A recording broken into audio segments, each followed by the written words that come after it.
বিকেলে ভোরের ফুল ঝরে যায়।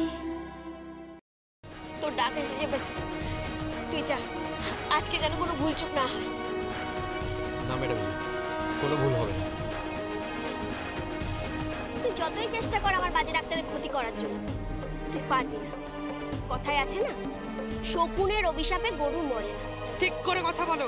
একদম চোখ রাগামি না। হ্যাঁ, প্রার্থনা করবি তো। আরে বাবা, প্রার্থনা করতে হয় ও যাতে তাড়াতাড়ি সুস্থ হয়ে। আমি ভাবছি কি, তোকে মন্দিরে নিয়ে গিয়ে আজকে দণ্ডি কাটাবো, কেমন হবে? হ্যাঁ, দণ্ডি? কেন? আরে বাবা, দণ্ডি কাটবি, ওর জন্য মঙ্গল কামনা করবি যাতে ও তাড়াতাড়ি সুস্থ হয়ে বাড়ি ফিরে আসে। না, আমি পারবো না গো, এই চেহারা নিয়ে আমি পারবো না। ওই, দণ্ডি কাটতে পারবো না মানে? দণ্ডি তোকে কাটতেই হবে। বরের পয়সা খেয়ে খেয়ে গায়ের চর্বিটা খুব ভালো বানিয়েছো না? আর ওই চর্বি যদি না ছড়াতে পেরেছি, তাহলে আমার নামও ময়না। হ্যাঁ, তুই একটা জিনিস ভুলে যাস না, তোর ঘরের লোকই কিন্তু তোর বৌমাকে মারার চেষ্টা করেছিল। তার মানে ননদিনীকে যে মারতে চাইছে সে কিন্তু তোর ঘরেই আছে। দেখো, আমরা ওসব ব্যাপারে কিচ্ছু জানি না, আমরা কিচ্ছু করিনি। সে তো জানি, তোর বৌমা বয়ান দিয়েছে। তোর বৌমা যদি চাইতো না, তাহলে তোদের প্রত্যেককে জেলের ঘানি টানাতে পারতো। আর তার জন্য তুই একটু প্রার্থনা করবি না? হ্যাঁ, ও তো এখন সুস্থ হয়ে গেছে। তবুও সাবধানের মান নেই, বুঝলি তো? শাশুড়ি মানে হলো গিয়ে মা, আর মা হয়ে তুই মেয়ের জন্য প্রার্থনা করবি। তার তো নিজের মা নেই, তাই তুই প্রার্থনাটা করবি। হ্যাঁ, শোন, আমি যেন গিয়ে দেখি ওই সামনের শিব মন্দিরটা তুই দণ্ডি কাটা শুরু করে দিয়েছিস, ঠিক আছে? আমাকে যেন গিয়ে দেখতে না হয় তুই দাঁড়িয়ে আছিস। হ্যালো হ্যালো হ্যালো, আরে খাবারটা দাও না। আর খাওয়া? এখন ও বলছে আমায় মন্দিরে গিয়ে দণ্ডি কাটতে হবে।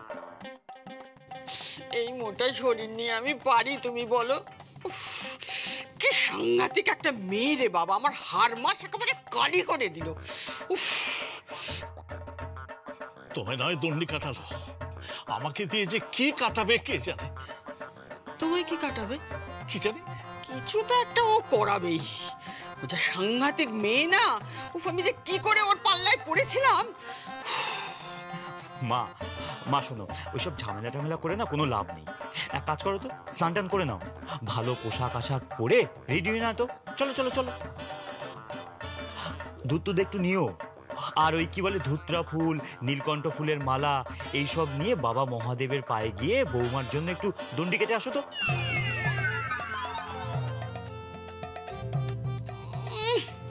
দণ্ডি কেটে আসো তো? কি আমার সোনার বৌমা, একেবারে আমার ছেলের বউ এনেছি গো। আমার হাড় মাস একেবারে কালি করে দিল। মোর মোর মোর। আরে আস্তে আস্তে কথা বলো, ও শুনতে পাবে। শুনতে পাবে বুঝি? এখনো শুনছে না, অনেক দূরে আছে, কিন্তু আজকাল কেউ কেউ মনের কথা পড়তে পারে। ও, তাহলে মনে মনেও ভাববো না? না, ভাববে না।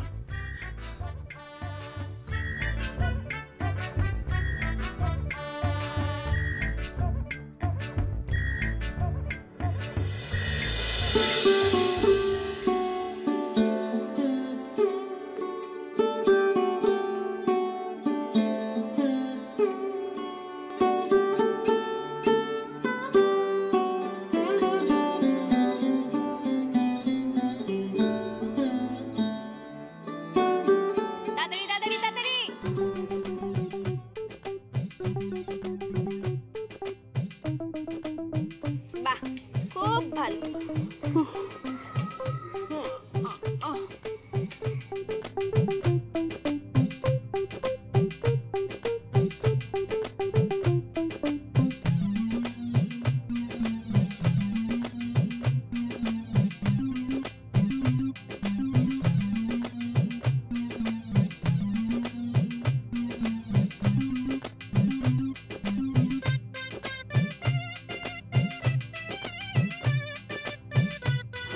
দণ্ডি কাটতে পারছি না গো, আমায় এবার ছেড়ে দাও। আরে ছেড়ে দিলে হবে নাকি? এখনো কাটতে হবে তো। লক্ষ্মী মা আমার, আমায় ছেড়ে দে মা। বাবা, মা বলছে। আচ্ছা ঠিক আছে, ছেড়ে দেবো। আর 3 বার কাট, 9 বার হোক, তারপর ছেড়ে দেবো। যা। আরো 3 বার? আমি মরে যাবো গো, আমি একেবারে মরে যাবো, আমার কোমরে ভীষণ ব্যথা। তুই একদম চিন্তা করিস না, আমার কাছে পাগলা বাবার তেল আছে। কিসের তেল? পাগলা বাবার তেল, বুঝলি?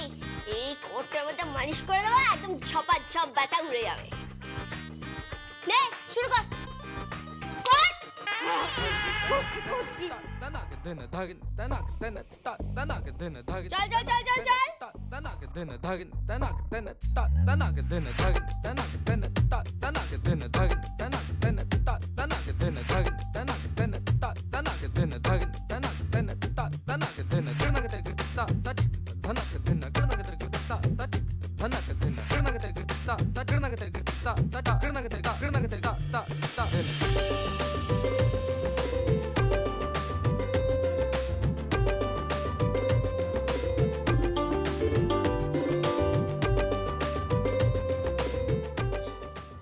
সাত। নে শুরু কর।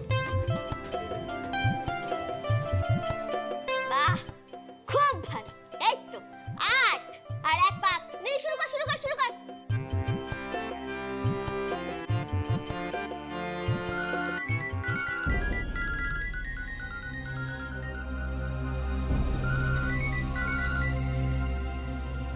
হ্যালো?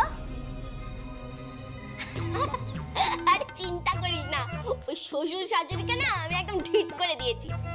না, কোনো টুটা করার কোনো সুযোগই দিচ্ছি না। ঠিক আছে, তুই রাখ। আমি দেখি কই গেল। এই কই গেলি?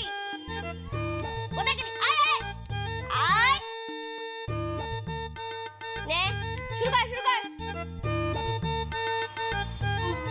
আরেকবার, ব্যাস, ওখানে গেলেই শেষ।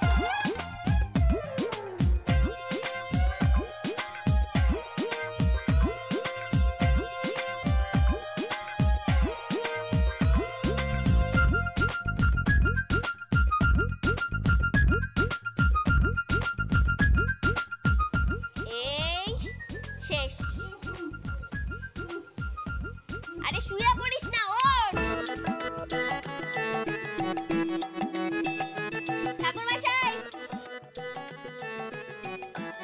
ঠাকুরমশাই, একটু চরণামৃত দিয়ে দিন তো।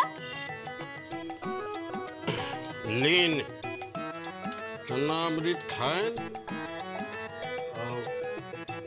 शिव शिव शिव शिव बोलूं।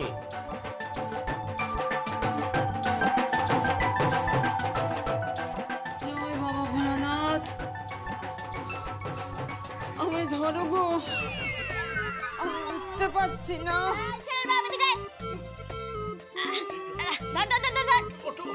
যা, ওকে বাড়ি নিয়ে যা। তো যাবো কিসে? গাড়ি মানে যেরকম করে এসেছিলি অটো বাসে ওরকম ভাবেই যাবি। যাচ্ছি। এই শোন। বলছি শোন, আমি নরদিনীকে হাসপাতাল থেকে নিয়ে আসছি। ততক্ষণ কাপড় জামা ছেড়ে কিন্তু কিচ্ছু মুখে দিবি না, বলে দিলাম। তাহলে কি করব মানে? এখনো তো একটা কাজ বাকি আছে। নরদিনী বাড়িতে ফিরলে ওকে খাওয়াবি আগে, তারপরে নিজে খাবি। তার আগে যদি খাবার তোর পেটে গেছে, ওই পেটের থেকে কিন্তু আমি খাবার তুলে আনবো, বলে রাখ। ঠিক আছে। বাবা গো, 9টা পাকান, 9টা দণ্ডি কাটলাম গো। জীবনে কোনোদিন আমার ছেলের জন্য করিনি, আর ছেলের বউয়ের জন্য আমার হে ঠাকুর।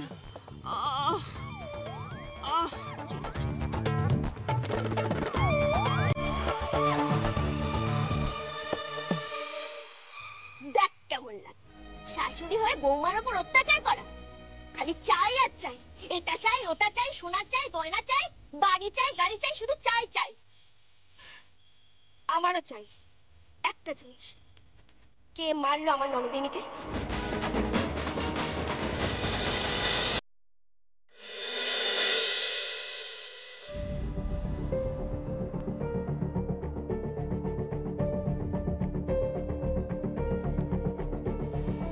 কি টেস্টি না, কি ভালো খেতে।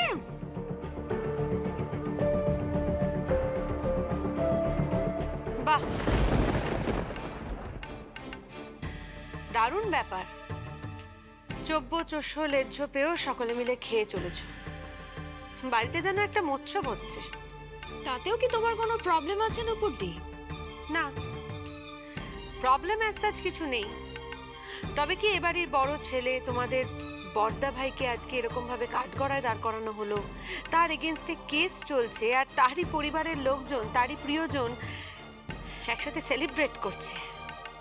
তো কি করবো নুপুরদি, কি করব বলো? আমরাও কি কোর্টে যাব নাকি? নাকি ওই প্রেসের সামনে গিয়ে দাঁড়াবো? হ্যাঁ, কি আশ্চর্য, একটা করাপ্টেড লোক, খারাপ লোক যে একটা মানুষকে মেরে ফেলেছে, মারার পর তোমার সাথে বিয়ে করেছে এবং তুমি দেখো তার সাথে একটা সম্পর্ক স্থাপন করে দিব্যি রয়েছে। মাইন্ড ইউর ল্যাঙ্গুয়েজ ঋদ্ধি, একদম লিমিট ক্রস করো না। তোমার বড়দা ভাই আর আমরা ভালো না খারাপ সেটা এখনো কোর্টে প্রুভ হয়নি। আমরা নিজেরা অন্তর থেকে জানি যে আমরা ভালো মানুষ, আমরা কারোর খারাপ করতে পারি না, ক্ষতি করতে পারি না, আমরা জানি না। আর তোমার বড়দা ভাই তো খাঁটি সোনা, তার তো 1% খাদ নেই, আর সেটা নেই বলেই সে কারোর গয়না হতে পারলো না। তাই তোমার বড়দা ভাইয়ের নামে তোমাদের কারোর কাছ থেকে একটা বাজে কথা আমি শুনবো না। বাবা, তো তোমার যখন এতই দরদ নুপুরদি, তাহলে অন্য একটা ছেলের সাথে সম্পর্ক রেখেছো কেন? হ্যাঁ, কেন অন্য ছেলের সাথে পার্টিতে যাচ্ছ? আমরা কি কিছুই জানি না? ঠিক তাই মেজদি ভাই, আমাদেরই লজ্জা লাগে। যাদের এক কান কাটা তারা ভিতরে লুকিয়ে থাকে, আর যাদের দু কান কাটা তাদের নিজেদের মতো প্রকাশ্যে রাস্তায় দিনের আলোয় ঘুরে বেড়াচ্ছে। তোমাকে আমার ঠিক সেরকমই মনে হচ্ছে। সুপর্ণা, তোমাদের সকলের স্পর্ধা দেখে আমি স্তম্ভিত হয়ে যাচ্ছি। স্তম্ভিত হওয়ার তো কিছু নেই, যেটা ফ্যাক্ট সেটা ফ্যাক্ট। নুপুরদি, তুমি না বড্ড বেশি স্বেচ্ছাচারী জীবনযাপন শুরু করে দিয়েছো জানো। ঘরে একটা বর রেখেছো, বাইরে অন্য একটা লোকের সাথে সম্পর্ক রেখেছো, এর থেকে লজ্জার আর কি হতে পারে? হ্যাঁ, আমার ইচ্ছে করছে তোমাকে বাড়ি থেকে বের করে দিতে। বেরিয়ে যাব, নিশ্চয়ই বেরিয়ে যাবো এই বাড়ি থেকে আমি। তবে ময়নাকে এ বাড়িতে রেখে দিয়ে তারপর আমি বেরিয়ে যাব। ময়না এ বাড়িতে কোনোদিনও ঢুকবে না নুপুরদি, কোনোদিনও না। কারণ ও তো বুঝে গেছে এ বাড়িতে থেকে ও দুটো পয়সাও পাবে না। ও এটাও জেনে গেছে যে আমি এই বাড়ির সম্পত্তির সমস্ত কিছু দখল নিয়ে নিয়েছি। এই নার্সিং হোমটাও এখন আমার, কাজেই ডক্টর শুভঙ্কর ব্যানার্জির থেকে ওর প্রয়োজন ফুরিয়ে গেছে। আরে বাবা, এরা গ্রামের গরিব ছোট লোক ভিখিরি, সারাক্ষণ শুধু পয়সার ধান্দায় থাকে। দুটো পয়সা দেখেছিল, ব্যাস চলে এসেছিল। একদমই তাই, একদম ঠিক কথা বলেছিস। এখানে এসে কিছু ম্যানেজ করতে পারলো না, তাই চলে গেল। এরপর দেখবি অন্য জায়গায় গিয়ে আবার সংসার করছে। বাহ, দারুণ। নিজে একটা মেয়ে হয়ে অন্য একটা মেয়ের সম্পর্কে কি সুন্দর ধারণা পোষণ করো তোমরা। একটা মেয়ে হয়ে অন্য একটা মেয়েকে সম্মান করতে শেখো ঋদ্ধি। আমি নিজে একজন নারী হয়ে তোমাদেরকে এইটুকুই অ্যাডভাইস করতে পারি, তা না হলে পরে কাঁদতে হবে। সবই তো বুঝলাম নুপুরদি, কিন্তু তোমার বরটা কোথায়? বড়দা ভাই, সেও কি মুখ লোকালো নাকি? তোমার বড়দা ভাইয়ের মুখ লোকানোর প্রয়োজন পড়ে না ঋদ্ধি, কোনোদিনও পড়বে না। তোমার বড়দা ভাইকে দেখলে না, এই তো কদিন আগে পুপুর এত বড় একটা অপারেশন হলো, কি সাকসেসফুলি সেই অপারেশনটা তোমার বড়দা ভাই করলেন। ওর হাতে জানো তো ম্যাজিক আছে Riddhi. He is a magician, he is a true magician. বলা যায় না কখন দেখবে, কোন দিন দেখবে তোমাদের নিজেদের পরিবারের প্রিয়জনদের প্রয়োজনে, অথবা তোমার হাজবেন্ড দীপের যদি কিছু হয়ে যায় ঋদ্ধি, কি করবে তখন? নাকি তখনও তুমি বলবে যে উনি খারাপ মানুষ, তাই ওনার মুখ দেখা যাবে না? সেই দিন কোনোদিনও আসবে না। আর যদি আসেও তাহলে টাকা ছড়ালে কিন্তু ডক্টরের অভাব হয় না নুপুরদি। কেউ না কেউ ঠিক জুটে যাবে, তাই না? হ্যাঁ, ঠিক বলেছো বৌমা, কেউ না কেউ ঠিক জুটে যাবে।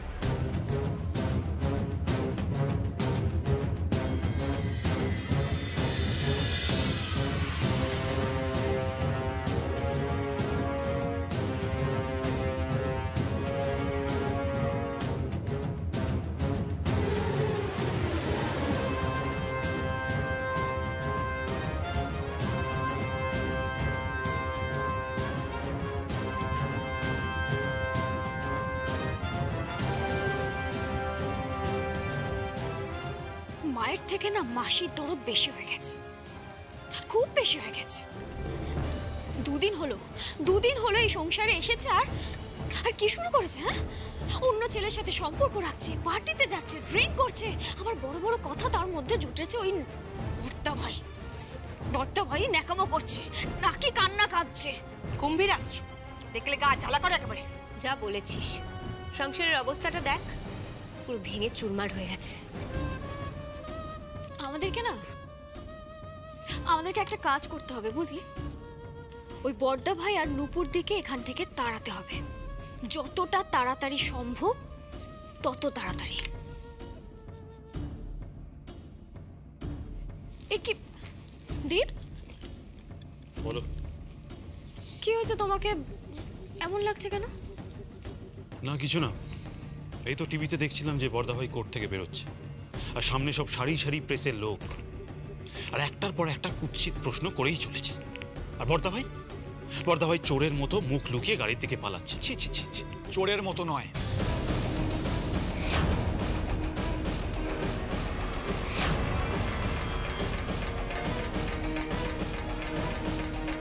বড়দা ভাই চোরের মতো পালায় না, লজ্জায় মুখ ঢেকেছে। যে কোন পরিবার ওর, কাদেরকে মানুষ করেছে, যারা ওর এত বড় বিপদের সময় পাশে গিয়ে দাঁড়ালো না। সে মেজো ভাই কে, যে বড়দাকে ঠকিয়ে পুরো নার্সিংহোমটা নিজের নামে করে নিল। লক্ষ লক্ষ কোটি কোটি টাকার সম্পত্তি বড়দাকে ঠকিয়ে তুই নিজের নামে করে নিচ্ছিস, লজ্জা করে না তোর?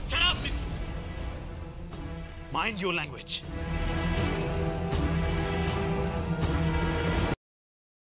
তো ভার বেড়েছে, তুই ভুলে যাস না আমি তোর গুরুজন হই। এই থাক, তোর মতো গুরুজনের আমার কোনো প্রয়োজন নেই, বুঝেছিস? তাই নাকি তীর্থ?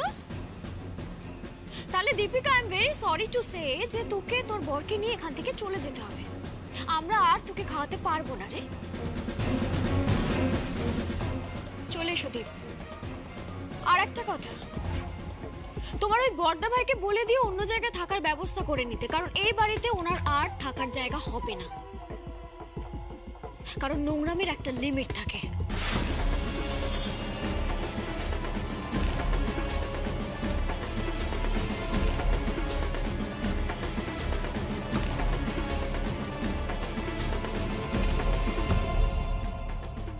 খুব চামচাগিরি করছিলে না, এবার কি হবে? আমি তো বাপরে বেরিয়ে চলে যাবো, তুমি রাস্তায় রাস্তায় ভিক্ষে করে বেড়াবে? নিজের বউকে খাওয়ানোর মুরত তো তোমার নেই, বেকার থাকা মন ছিলে একটা।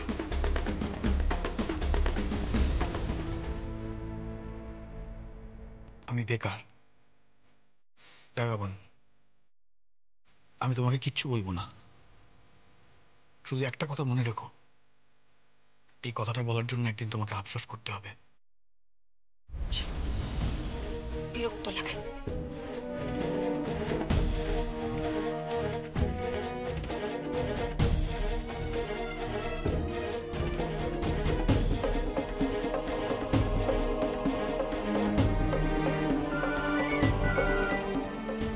হ্যালো হ্যালো বৌদিমণি, তুই আমাকে ফোন করেছিস কেন? হ্যাঁ, তোর আশেপাশে কেউ নেই তো? যদি জানতে পারে তুই আমার সাথে যোগাযোগ করার চেষ্টা করছিস তাহলে কিন্তু অসুবিধা হয়ে যাবে, সমস্যা হয়ে যাবে তোর। আরে না না, কেউ কিছু জানতে পারবে না। তুমি এখন মন দিয়ে আমার কথাটা শোনো দেখি।